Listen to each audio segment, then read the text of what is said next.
The sky did not fall quietly. It split with a shriek, the kind of tearing sound that made dogs howl and children wake screaming in their beds. The clouds churned like boiling water, and from the rift above the town square came the kind of sight that normally belonged in movies or nightmares. A warship, jagged as a shark's jaw, roared into view and cast a shadow so wide that even the moon seemed to retreat. People scattered, some taking photos with trembling hands, others crying prayers, and one elderly man fainting face first into his ice cream cart. But in the middle of the chaos, a woman stood very still, her shopping bag clutched against her hip, and she did not scream, she did not run. She looked up at the invaders with the expression of someone who had just been told her neighbor's cat had eaten her tulips again. Her name was Elena Marlowe, and though the universe would soon learn it, she was no ordinary mother. The aliens did not come for war that night, at least not against armies. Their general had chosen something he thought cleverer. Kidnap a harmless human, study her, exploit her as leverage if Earth resisted. To him it was strategy. To everyone watching, it was horror. The blue beams of light swept the square, lifting shrieking civilians into the air before dropping them back down once they were scanned and deemed unworthy. But when the beams struck Elena, she did not even flinch as her feet left the ground.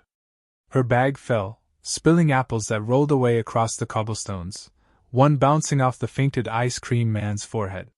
She simply folded her hands across her chest as she was drawn upward, her calm so unnerving that a child hiding beneath a bench whispered to his mother, "Why isn't she scared?" Inside the warship, the soldiers expected panic. They expected begging, perhaps even fainting, the usual display of fragile humanity. Instead, the woman landed on her feet, dusted off her skirt, and glanced around with the air of a mother judging the tidiness of her teenager's room. The alien guards looked at each other uncertainly. She smiled at them, as if about to ask if they wanted tea. They jabbed their plasma rifles in her direction, and she merely sighed as if they were misbehaving boys. When they dragged her down the hall toward General Voreth, she kept pace so easily that one of the guards muttered, "Does she not understand what's happening?" in his guttural tongue. Elena, without missing a step, replied in perfect alien dialect, "I understand better than you think." The guards nearly tripped over themselves, because as far as they knew, no human had ever learned their language. On Earth, Elena was considered a quiet presence, almost invisible in her neighborhood. A widow who gardened, who read at night, who told her son Lucas bedtime stories that always seemed to end with an oddly tactical moral. To the mailman, she was the woman who sometimes slipped him extra cookies. To her book club, she was the one who always listened more than she spoke. To the local gossip circle, she was unremarkable. But to herself, Elena was a mother who had made a vow years ago, a vow to never again let the ghost of war surface. That ghost had been buried deep the day Lucas was born, and no one, not even Lucas himself, knew the full weight of what she had been before she planted roses and paid the water bill on time. It had taken decades to hide that part of herself. She had not expected a pompous alien general to dig it back up. General Voreth was everything his title promised. Towering, scarred, draped in armor forged from the bones of conquered worlds, he was used to being feared the instant he entered a room. His soldiers knelt, his rivals cursed, his prisoners wailed. But when Elena was shoved into the chamber, she stood upright and tilted her head slightly, like she was trying to decide if his horns were real or glued on. Voreth bared his jagged teeth and growled an introduction that rattled the walls. Elena responded by saying, "Your ship smells like old socks." The silence that followed was so heavy it nearly broke the gravity generator. Then one of Voreth's aides snorted before choking it back, and the general roared loud enough to send sparks from the ceiling. Elena only shrugged. For the first time in his long career, Voreth's intimidation slid off someone like rain on glass. He demanded her name, her species, her purpose. She gave him her name, slowly, calmly, as though filling out a school form. When he barked threats, she raised an eyebrow. When he thundered about Earth's impending subjugation, she interrupted to ask if his soldiers ever cleaned the corridors because she had noticed a rather large smear on the wall. Each word was a needle, pricking at his temper, bending his script until he found himself answering questions instead of extracting them. In his arrogance, he decided she was playing mind games to hide fear. In truth, she was memorizing every detail of his chamber, every guard's position, the timing of the doors sliding open and shut. She was watching, calculating, as she always had, because habits forged in fire never truly died.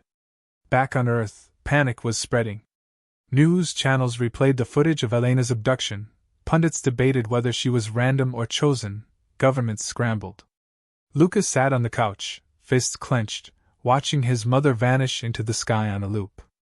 Neighbors came by to offer sympathy, whispering about how terrible it was that someone so gentle and harmless had been taken. Lucas wanted to shout at them, to tell them his mother was not fragile, but he held it in. All he could do was wait, and worry, and wonder if the bedtime stories she had told him were more than just stories. Somewhere inside him, a seed of suspicion began to grow. On the alien ship, Vorath leaned close, his breath acrid, his threats creative and cruel. Elena did not blink. Instead she smiled faintly, the kind of smile that once sent hardened soldiers shivering into the night. She had not wanted this. She had buried that life, turned her back on it, chosen love and family over war. But here it was, clawing back through the surface, summoned by a mistake. The general had thought he had stolen a weak human mother. What he had stolen was a sleeping ghost. And as Elena stared into his glowing eyes, she thought to herself, "You poor fool, you have no idea what you have just unleashed." The universe would remember the night General Vorath kidnapped a quiet mother from Earth.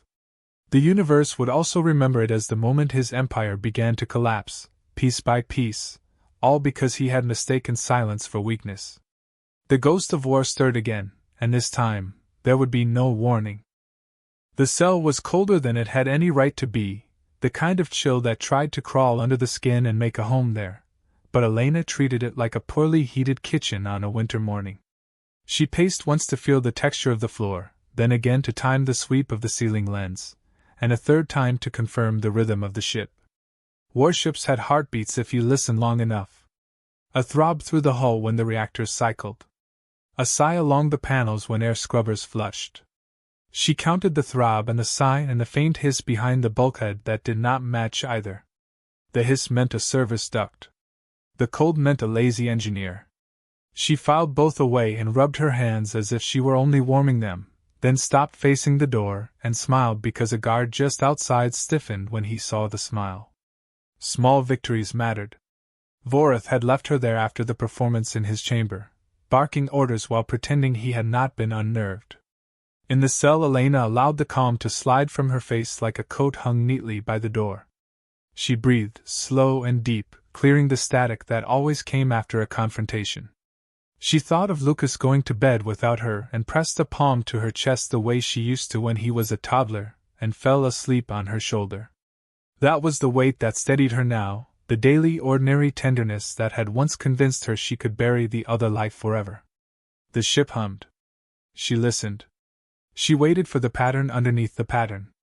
The waiting drew out a memory the way a tide draws out hidden bones from the sand. She was young again, and a door slammed behind her, and the room smelled of cordite and metal polish. A woman with a scar along one cheek circled her, speaking softly about how fear was a tool the way a wrench was a tool and a knife was a tool.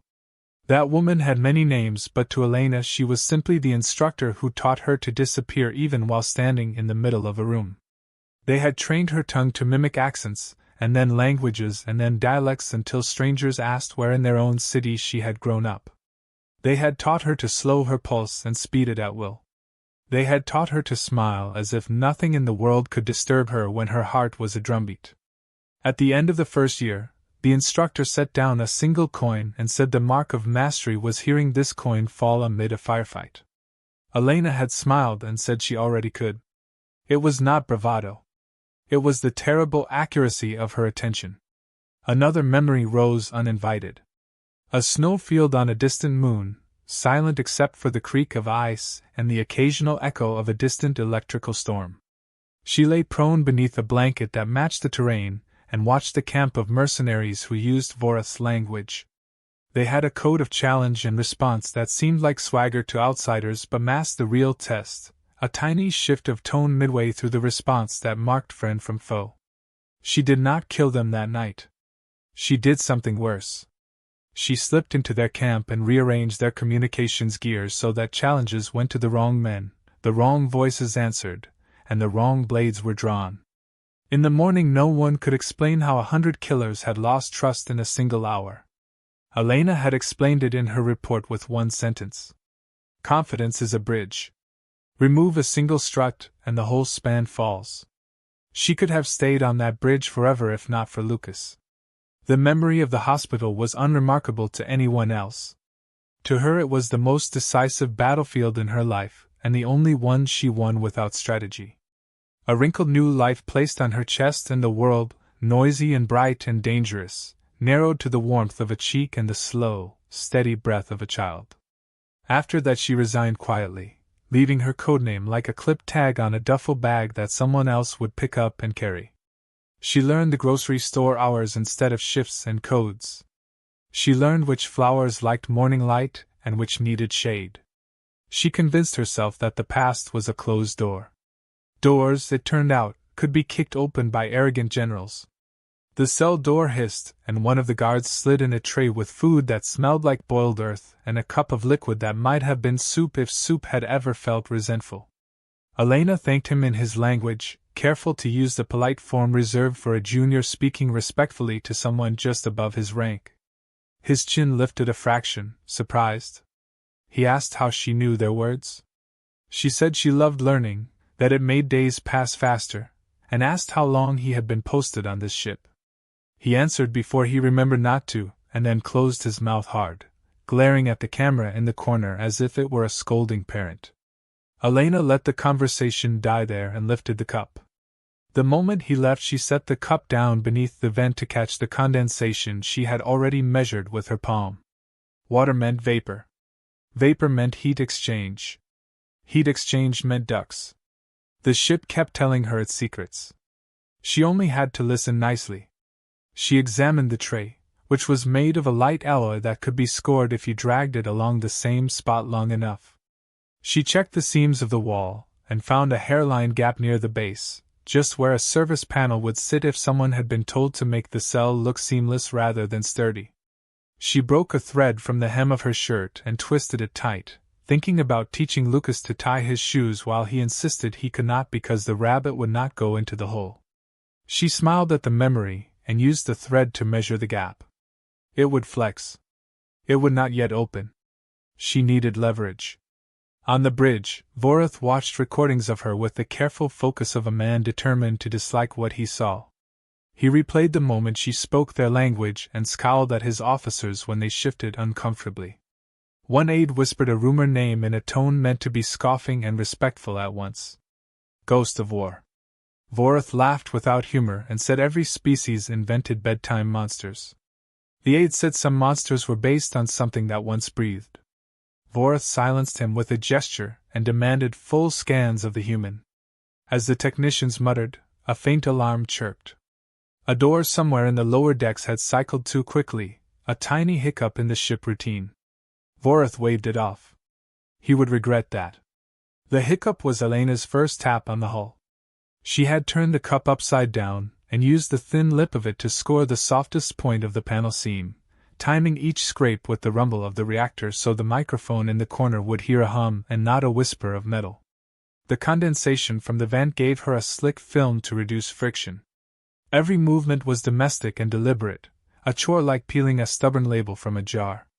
She was not yet escaping. She was testing. Could she make the ship cough without drawing attention? She could. She stopped at once because successful tests make people greedy, and greed makes them sloppy. She sat back on the bunk and sipped the resentful soup and made a face only a little more dramatic than she felt. In the corridor the same young guard shifted his weight and peered at the door as if he could see through it. General Vorath had never been patient, not with enemies, not with underlings, and certainly not with prisoners. Yet somehow this human woman had forced patience upon him by existing, by refusing to collapse into the predictable script he had written for her. When she was escorted into his chamber again, chained at the wrists more for ceremony than necessity, he leaned forward on his throne-like chair with a scowl that could have burned through steel. Elena entered without hesitation, walking as if she had been invited to a neighbor's house for tea, and that irritated him far more than if she had spat in his face. The guards shoved her to her knees, but she shifted her weight so gracefully that it looked less like a fall and more like a woman adjusting to sit comfortably. She lifted her eyes, steady and sharp, and said with faint amusement that his horns looked polished today. A snicker came from somewhere among the soldiers before it was crushed by Vorth's roar, but the damage was already done. His authority was dented, and Elena knew it. He launched into a speech about power and conquest, the kind he had given 1,000 times to frighten planetary leaders before extracting their signatures on surrender documents. But this time every sentence bounced back at him like a ball against a wall. Elena answered his grand declarations with mundane questions that made his rhetoric sound childish. When he promised that Earth would soon kneel, she asked whether he had actually visited the planet long enough to try their bread because it would make him rethink his entire diet. When he thundered that resistance was useless, she asked whether his fleet's ventilation systems were always so loud because it made the ship sound like it had indigestion. Every remark was delivered softly, calmly, without the heat of defiance, and that unnerved him more than fury would have. Fury he could crush. Calmness was harder. Calmness slipped through fingers like smoke. The cat and mouse game stretched across days. He brought her in again and again, trying to break her composure with harsher words and harsher conditions. She responded each time with remarks that twisted the knife. Sometimes she pointed out details he thought invisible, like the slight limp in his left leg from an old wound. Sometimes she simply asked about alien customs with genuine curiosity, making his soldiers wonder if she was mocking or studying. By the third interrogation, half the room waited to see what she would say next, as though she were performing instead of pleading for her life. Vorth felt the shift in the air, the dangerous tilt where fear turned into fascination, and he despised it. Yet he could not stop calling her back. During one of these sessions she noticed the youngest soldier standing stiffly at the edge of the room, helmet too large for his narrow shoulders, hands twitching as if he wanted to be anywhere else. She addressed him directly, asking his name. He jolted like a startled deer and mumbled a false designation. Elena tilted her head and told him she liked his real name better. His eyes widened. Vorth barked at her to stay silent, but she only smiled and said that young men who hide their names usually hide doubts as well. The boy flushed a strange shade of green and looked at the floor. From that moment on, he could not stop glancing at her when no one else was watching. His name was Karis, though she would not say it aloud again until he offered it himself. Karis lingered near her cell one night and asked quietly why she was not afraid. Elena answered that she had already lived through worse storms than this ship could throw at her. When he asked what kind of storms, she only said that once you survive one world ending, the threat of another does not shake you as much. He thought she was speaking in riddles. She was, in a way, though not for his benefit but to protect the memories from being spoken aloud too soon. She asked him in return whether he had ever considered that following Vorth might not lead to glory but only to ashes. He did not reply, but she noticed how tightly he gripped his weapon, as if squeezing a question he dared not voice. The day the ship shifted from routine to readiness, the change was almost invisible. Almost. Elena felt it in the way the deck plates trembled 3 times in quick taps instead of 2, in the way the air went dry at the edges of her tongue, in the sharpness of orders cutting down the corridor. Somewhere outside her cell, Vorth had told the crew to prepare for a demonstration, not against Earth but for Earth. Fear packaged as spectacle. She sat very still and watched shadows move along the door seam and knew this show was meant to press the world into kneeling before anyone on the ground had time to figure out how to stand. She breathed in, let the ghosts lean forward in her mind, and listened for the place where a demonstration could turn into a mistake. On Earth the news had mutated from astonishment to anger to calculation. The footage of Elena ascending in the beam had been slowed, sharpened, and replayed across 1,000 screens until analysts started noticing details that did not fit the story of harmless victim. In the slowed frames her posture looked intentional, her gaze flicking between angles with the practiced economy of someone mapping exits. A retired officer watched that loop with a hand covering his mouth and said to no one that he had not seen that kind of stillness since the old days when certain names were only spoken in rooms without windows. Lucas, called into a small conference room by people who at least did him the courtesy of saying please sit, heard the retired officer ask what bedtime stories his mother used to tell and why those stories always had lessons about river crossings, misdirection, and pausing before you run. Lucas told them what he knew, which was not enough and somehow too much. The officer made a phone call, said one word, and a file that should not have existed slid across a secure screen. The header had been blacked out years ago. The nickname underneath had not.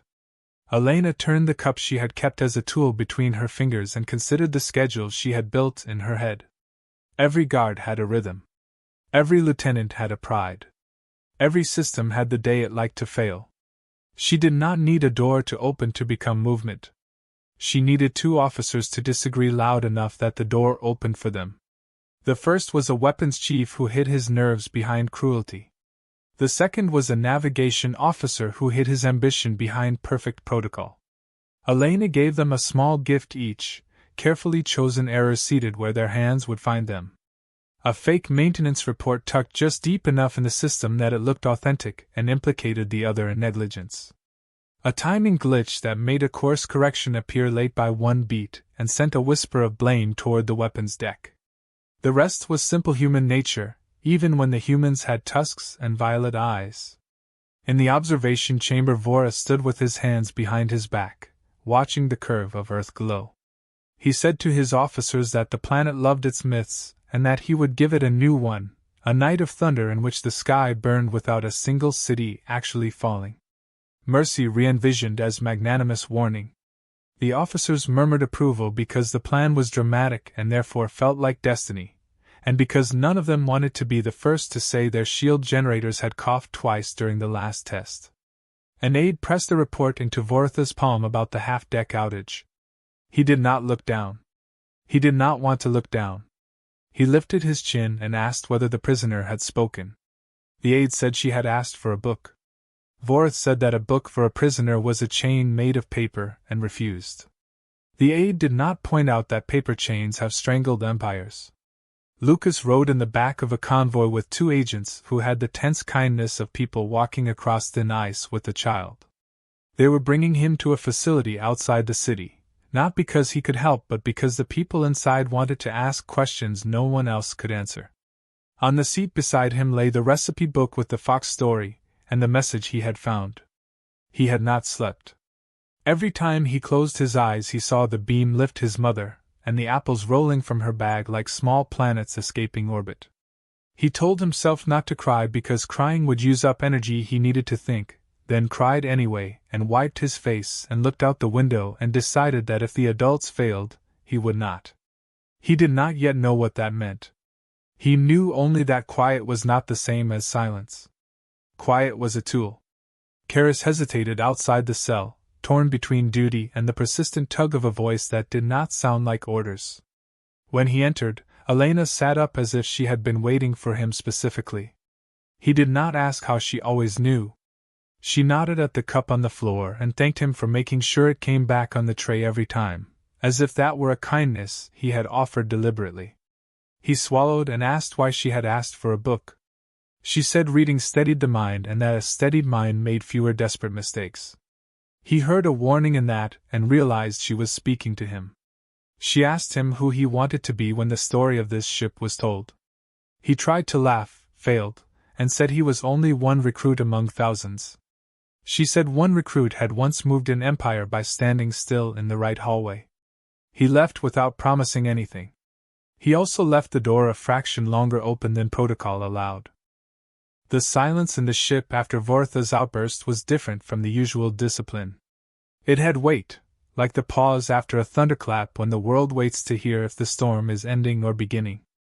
Elena sat in her cell and felt the ship breathe through the walls, faster now, edged with nerves. She leaned back against the bunk and folded her hands across her lap as if she were at ease. but inside her mind was moving like a tide against rocks. Something had shifted. Vorith had said the name aloud, not to her but to his officers, and names once spoken cannot be unspoken. The ghost of war had returned, not by her choice but by the arrogance of a general who thought fear was only a matter of volume. She had seen the faces of the soldiers, the way uncertainty wormed into their posture.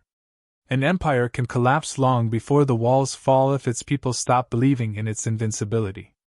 On Earth, Lucas sat with the team of analysts who kept replaying the faint signal exchange that proved his mother was alive.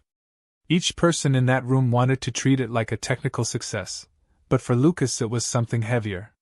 He had grown up with her bedtime stories, with her smile that never wavered, with her quiet ways of teaching him lessons without making them feel like lessons. Now the world was asking him to explain her, as if he carried the key to a puzzle even he had not realized existed. He told them again about the fox story, about the way she said cleverness was about patience, and not rushing into snares. The retired officer pressed him for details about her habits, her manner of speaking, her silences. Lucas said she had a silence that felt like she was listening to things no one else could hear. The room nodded as if he had given them coordinates. He realized they were building something out of his childhood, a weapon shaped like memory. Lucas could not stand it. That night he slipped from the facility with the fox story folded in his pocket, and found his way to the comms tower the analysts were using. He knew he was not supposed to be there. He knew he was supposed to be protected, kept far away from anything dangerous. But he also knew his mother would never forgive herself if he hid while others risked everything.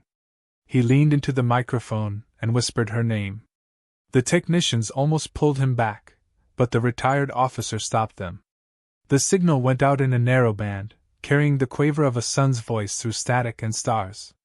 On the ship, in the conduit where Elena had pressed her ear before, she heard it.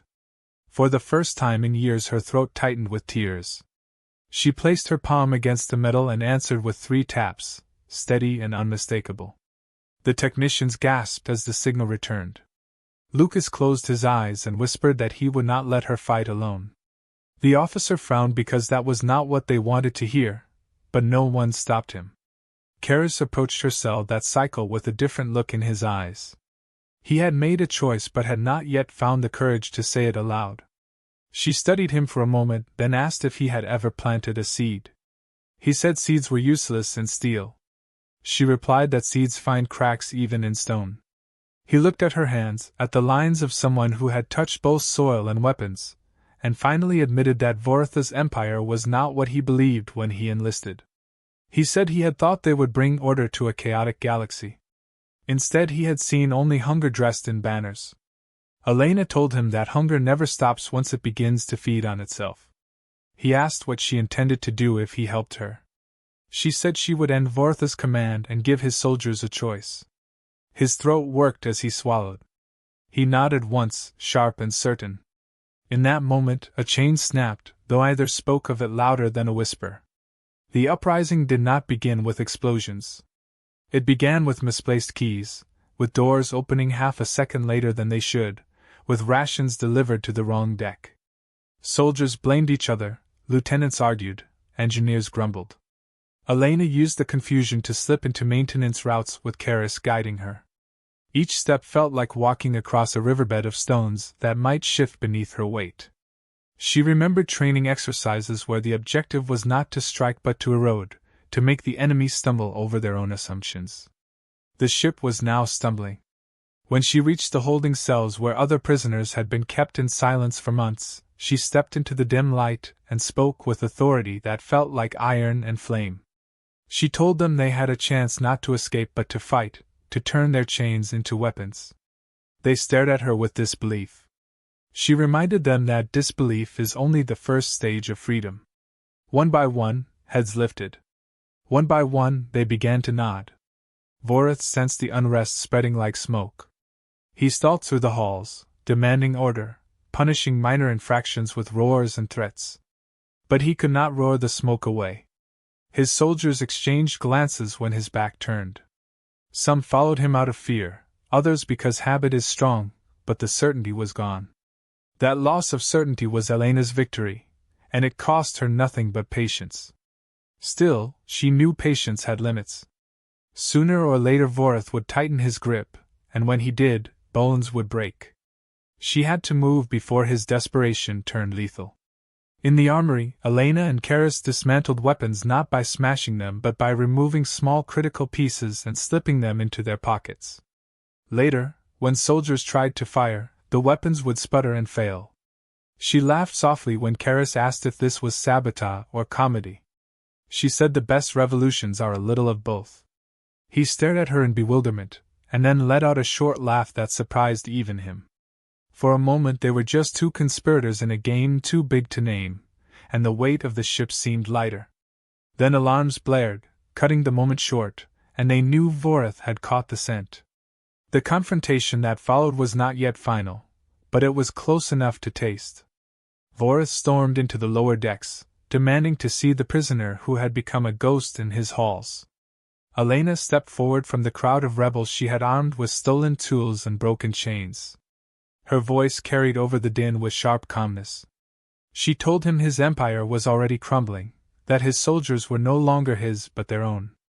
He laughed, a sound of iron striking stone, and swore that he would crush her. She shrugged and told him to hurry, because history had a habit of not waiting for tyrants. That sparked a murmur in the crowd, a murmur that turned into a chant, and suddenly the chamber felt like it belonged to someone else. Vorith snarled and withdrew, not in defeat but in preparation. He would return. And when he did, he would come with the full weight of a cornered beast. The ship woke angry and Elena felt it in the rails beneath her feet, a deeper hum that spoke of weapons charging and officers barking tight orders through clenched jaws. Vorith had spent the night turning fear into a plan. He would flood Earth's skies with enough light to blind and burn, just short of ruin, then brand the mercy as his signature. Elena listened and set her own counter-rhythm. She had rebels in 3 decks and sympathy in 2 more. She had Karis, who had stopped looking over his shoulder when he walked beside her, and started looking ahead. She had a promise to her son, which was the only oath she could not break. She did not need to win the ship in an instant. She only needed to move the moment when winning became inevitable. In the service junction she gathered the small band she had coaxed from fear to resolve. She gave orders with the tone of a mother planning a frantic morning, direct and oddly comforting. 2 to engineering to slow the reactor bloom by venting heat in a pattern that would look like a fault and not sabotage. 2 to communications to reroute internal alerts through a loop that would make warnings arrive a beat late. 3 to the armory to continue the comedy of ill-fitting weapons by misaligning power couplers by a hair's breadth. She handed Karis a packet that looked like a folded napkin and told him it held a map through the ducts that did not squeal. When a rebel held a wrench like a club, she tapped his wrist and said, "No, like this, you are tightening the lid, not smashing the pot." They smiled despite themselves. Humor was breath in a room that had forgotten to inhale. On Earth the team built their own breath from numbers. The analyst who had traced kettles and humming to frequency bands stood at a whiteboard streaked with notes, and drew a thin corridor through the mothership's shield architecture, a pocket where signal could slip in if aimed at the right instant. The pilot prepared a small craft loaded with nothing that could hurt the ship and everything that could whisper to it, a probe wrapped in quiet. Lucas hovered near the console, hands on the back of a chair, learning more about antennas in an hour than his science teacher had managed in a semester. The retired officer watched the sky feed and said they had one chance to talk to the ship before it roared. Lucas leaned toward the microphone and said he was ready. No one argued. Some storms overtake you. Some you step into. The first alarms were theatrical, the kind of sound designed to make a crowd shiver. Vorith had always loved theater. As the lights along the weapon's spine flared, Elena and Karis dropped into a maintenance crawl that smelled like hot metal and soup, a scent that made Elena almost laugh because even a war machine carried the memory of kitchens. They met a patrol in a junction where the glare threw long shadows. Elena stepped out with her palms up and the soldiers lifted rifles that would not fire correctly for another 30 heartbeats. She spoke first, not to the leader but to the last man in the line, asking if his shoulder still ached when the ship leaned. The leader told her to be silent.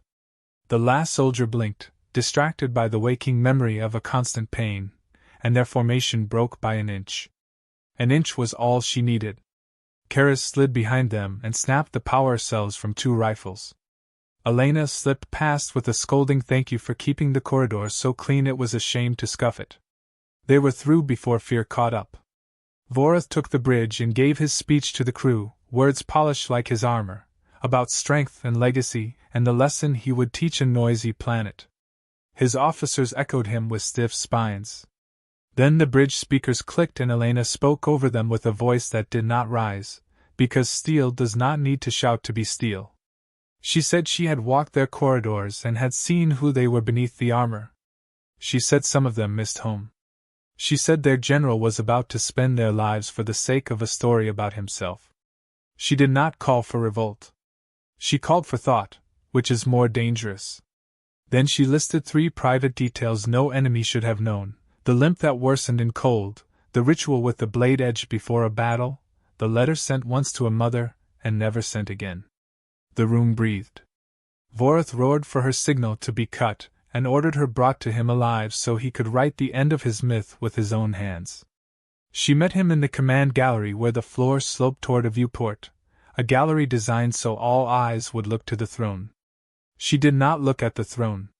She looked at the ceiling mount above it, where the gravity projectors hummed a microtone below the rest, and she smiled because the universe loved small mistakes. Vorath strode in with guards who held back from touching her, as if contact might burn.